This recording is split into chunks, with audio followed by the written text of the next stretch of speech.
Testigo laban kay dating Pangulong Duterte kaugnay ng kinakaharap na kasong crimes against humanity.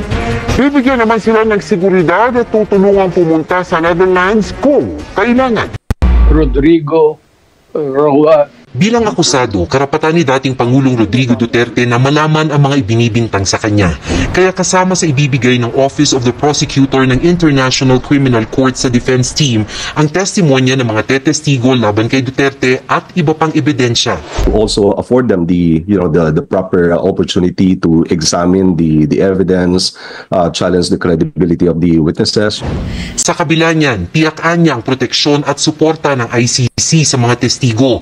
Katunayan, pwedeng alias lang ang gamitin sa witness list. Sabi sa rule is that they have to ask for authorization from the court to redact the identity of the witnesses. Kung matindi ang banta sa seguridad ng testigo, handa ang ICC registry na i-relocate siya at maging ang kanyang pamilya. Sa mismong paglilitis naman, maaring isalang lang siya sa pamamagitan ng video conferencing.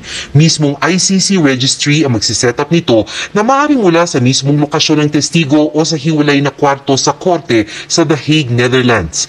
Kung payagan ng korte, maaari ring baguhin ang boses at itago ang mukha ng testigo para sa kanyang seguridad. Pwede ring closed session o mga hukom lang ang nakaharap sa pagbigay ng testimonya.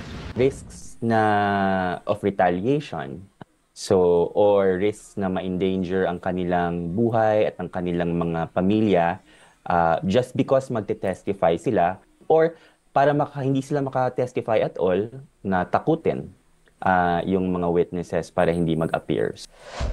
Ayon sa ICC website, kung kinakailangang magpunta sa The Hague para tumestigo, ICC ang mag-aayos ng kanilang mga visa. At habang nasa The Hague, makakatanggap ang mga testigo ng allowance. May allowance din para mapalitan ng nawalang income habang tumetestigo sa ICC. Aalalayan din ng korte, maging ang kanilang mental health. I think wala namang timeline doon sa protective measures under the rules, no? So it can last for some time even after the trial, although we do have to acknowledge that the ICC does not have infinite